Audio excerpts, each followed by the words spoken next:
साहित्य निधि में आज सुनिए हिंदी साहित्य जगत के प्रमुख साहित्यकारों में एक डॉक्टर सूर्य बालाजी की लिखी हुई कहानी घटनाहीन। अचानक आंखों में पड़ती सीधी धूप की तीखी धार से वो तिलमिला उठा। शायद उसे झपकी सी आ गई थी और अब पार्क के बीचों बीच वाले विशालकाय बरगद की एक सूखी टहनी के ऊपर से आती धूप उसकी पुतलियों को बीचों बीच छेद रही थी। अगल बगल देखा तो पूरी बेंच धूप से चौंधिया रही है। आसपास बैठे एक दो लोग भी जाने कब चले गए थे। पूरे पार्क में एक सिरे से दूसरे सिरे तक एक मनहूस सन्नाटा खिंच चुका था। चौंधियाता हुआ वो उठ खड़ा हुआ। मैल भरे पसीने से लथपथ कॉलर में गर्दन और झिल्लर नायलॉन की कमीज से चिपका पसीना उसे एकदम लस्त सा कर गया। झूलते पैंट के पायजों के नीचे भी घुटनों से पसीनों की धारें नीचे जूतों तक बह आई थीं। उसने एक जूते के टायर के सोल से दूसरे जूते पर जमी मिट्टी झाड़ी। उठकर कुछ देर यूं ही खड़ा रहा, फिर वैसा ही धीरे धीरे पास वाली दूसरी बेंच पर बैठ गया, जिस पर धूप के तीखेपन के बीच छां का एक कटा हुआ त्रिभुज खिंच गया था। सुबह जब घर से निकला था तब ये कहाँ सोचा था। यही सब चिलचिलाती धूप में पार्क किए बेंच, सन्नाटा, मनहूसियत, ऐसी किसी आशंका या दहशत की गुंजाइश अभी कहाँ थी। रोज सारी तंगहालियों के बीच दिया जलने तक घर पहुंच जाना एक दयनीय राहत ही होती है। लेकिन आज भी जाना तो घर ही चाहता था, लेकिन नहीं जा सकता ना। कोई रुकावट, कोई बाधा नहीं। बस सांकल खटखटाते ही पत्नी दरवाज़ा खोलेगी और उसे देखते ही आशंकित भयाक्रांत हो सहमी रह जाएगी। समझाने की जी तोड़ कोशिश करने के बाद भी वो अपने को रोक नहीं पाएगी। तो क्या अभी ही? जवाब में उसका हाँ एक साथ ही दोनों के हृदय में डूबने लगेगा और वो इतना बोझिल होगा कि उसमें समूचा घर, परिवार, बच्चे सब एक कुरूप सन्नाटे में डूबते चले जाएंगे। नहीं, पत्नी की उन सहमी डूबी आंखों को इस आज से वो मुक्त रखेगा। आज रोज के टाइम से ही घर जाएगा। इस सन्नाटे को एक पूरे दिन तक रोके रखेगा। उस भयभीत कुरूप दृष्टि से वो खुद को भी एक दिन टाले रहेगा। जरा भी नहीं सोचा था ठेकेदार का यह काम तो अभी कुछ महीनों चलने वाला था। अभी एक पूरी बिल्डिंग का काम बाकी था कि तब तक बलवंत छटनी का नोटिस सुना गया। सुना अगले प्रोजेक्ट का काम अभी कुछ महीनों तक रुक कर शुरू होगा। तब तक के लिए तब तक भीतर बेहद जोर से कुछ झंझनाने लगा। पिछली बार जब काम छूटा था, बड़े वाले का नाम कट गया था स्कूल से, फीस ही नहीं जा पाई थी। इस तरह 1.5 साल खराब हो चुके हैं उसके, नहीं तो अब छठीक में होता। कितना रोया था स्कूल से आकर, किसी ने कुछ कह दिया होगा। अब इस साल फिर लिखवाया तो उसकी आंखें खुशी से छलक पड़ी थीं। पहले दिन ही किताबों पर कवर चढ़ा नाम लिख अपने आप ही पढ़ने बैठ गया, जैसे इतने दिनों का भूखा हो। अब फिर अगर 1-2 महीने में कहीं कुछ काम न लगा तो उसकी आंखें डबडबाने लगीं। वो दीपू की पढ़ाई अब नहीं रुकने देगा। लग जाएगा, दुनिया में इतने काम हैं, शायद जल्द से लग जाए कोई दूसरा काम। वो बार बार यही लाइन दोहराने लगा, लेकिन हर बार ये वाक्य अंदर के एक दूसरे कहीं से ज़्यादा मजबूत वाक्य से टकरा कर लौटने लगा। और कहीं पिछली बार की तरह महीनों नहीं लगा तो एकाएक उसकी घर पहुंचकर पत्नी, बच्चों सबको एक घोंसले की तरह समेट कर बैठ जाने की इच्छा हुई। पत्नी, बड़ा बच्चा दीपू और उससे छोटी गुड्डी, उससे छोटा पिंटू। फीस, किताबें, दवा, दूध, आटा, चावल, जूते, कपड़े, ये शब्द तेजी से आकर लगने लगे। एक के बाद एक उस पर टूटने, गिरने, रोने, गिड़गिड़ाने लगे। वो भयभीत सा पीछे हटने लगा। घर नहीं, घर नहीं, घर नहीं, घर नहीं। वो दयनीय सी आवाज़ में अपने आप में गिड़गिड़ाने लगा। घर अब कितना दारुण बन गया ये ममत्व भरा शब्द। नहीं तो घर, परिवार, पत्नी, बच्चे, शाम को एक वेणी और कुछ टॉफियाँ बिस्कुट लिए घर लौटता हुआ व्यक्ति, किलकारी मारकर उछलते कूदते बच्चे, शर्माती हुई पत्नी, मुस्कुराता हुआ व्यक्ति, सब कुछ कितना हल्का, नरम और खुशहाल सा लगता है। खुशहाली। टन टन करके पार्क के पिछले टावर ने कुछ बजाया तो उसने चौंक कर सिर उठाया। धूप का तीखापन उतर रहा था। एक आध लोग, बच्चे, चने कुरमुरे वाले आने जाने लगे थे। उसे तेज भूख लगाई थी। बार बार चने वाले को देखकर हाथ भीतर जेब में जाता, फिर कुछ पल ठहर कर खाली ही वापस आ जाता। एक बार तो चने वाला 1-2 लम्हे खड़ा इंतजार करता रहा, फिर घूरती निगाहों से उसे देखता धीरे धीरे चला गया।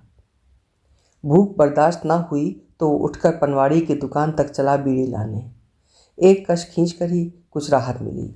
सिर हल्का हुआ तो ऊपर बड़ा सा पोस्टर लगा दिखा। गाढ़े पीले रंग पर लाल तिकोन बनाकर लिखा था, कम बच्चे ज़्यादा खुशहाली।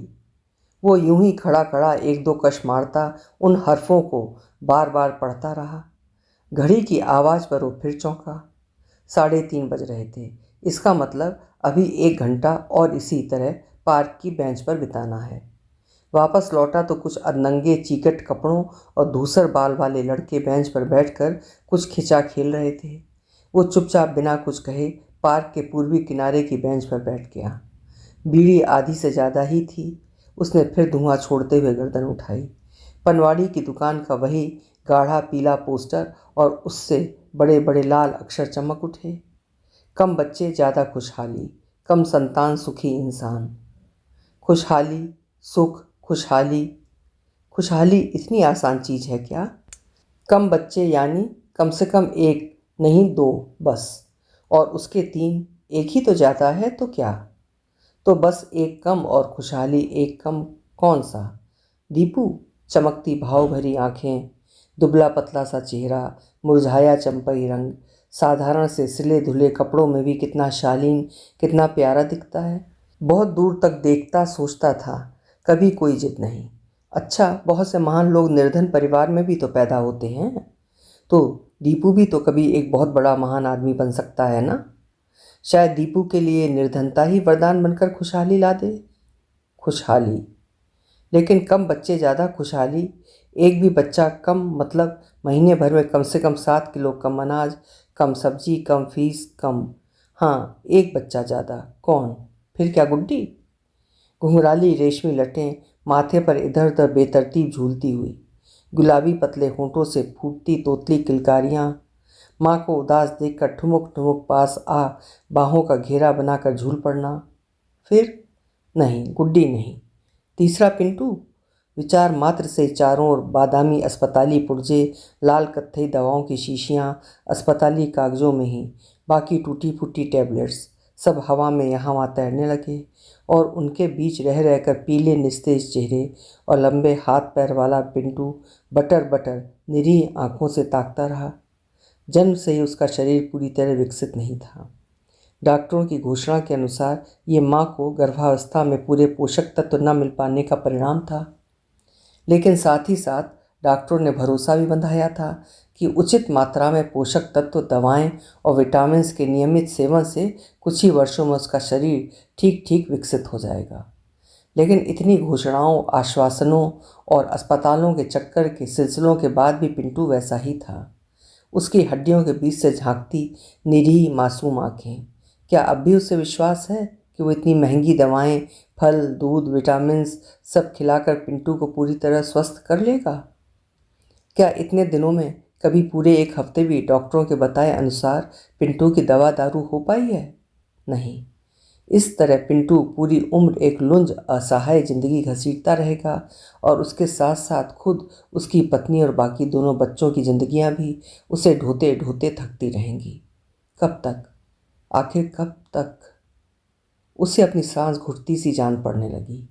एक बेचैन तड़प से वो अंदर बाहर छटपटाने लगा, पता नहीं उबर पाने के लिए या डूब जाने के लिए।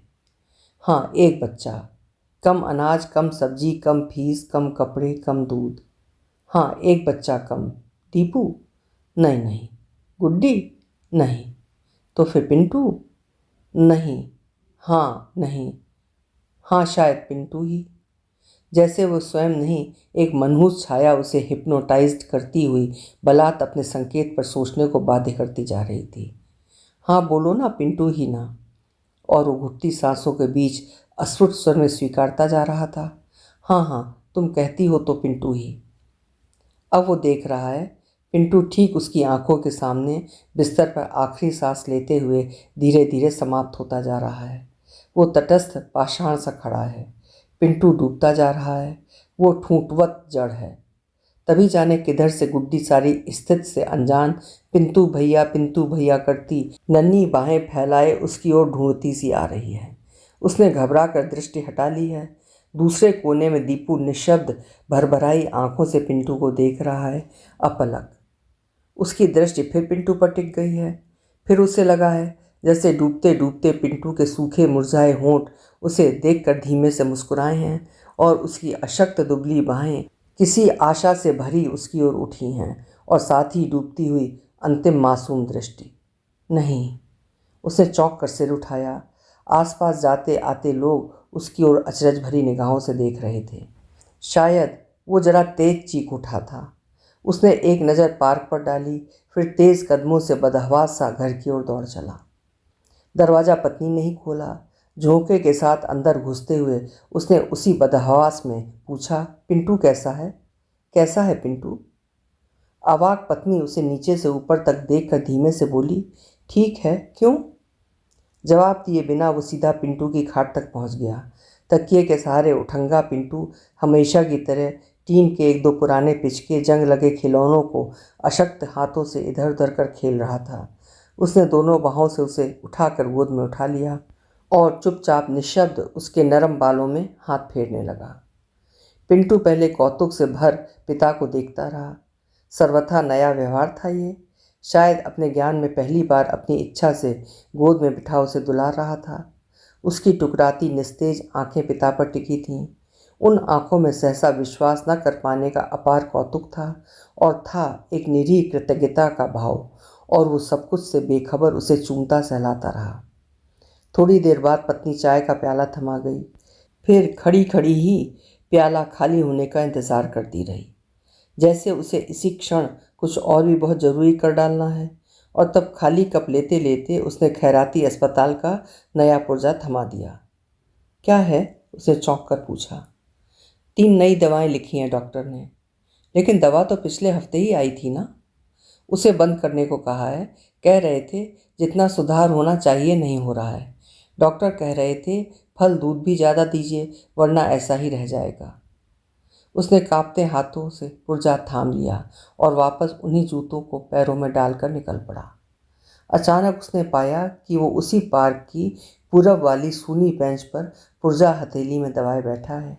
चारों ओर से घिरती वही बेचैन तड़फड़ाहट उसे फिर दबोचने लगी। एकाएक लगा उसे कहीं भाग कर चलना चाहिए, दूर, बहुत दूर, जहाँ पत्नी, दीपू, पिंटू कोई ना हो। लेकिन कहाँ? कहीं नहीं।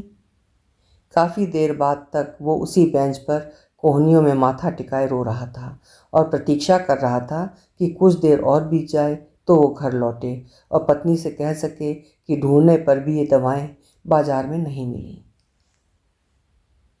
अभी आप सुन रहे थे डॉक्टर सूर्य बालाजी की लिखी हुई कहानी घटनाहीन।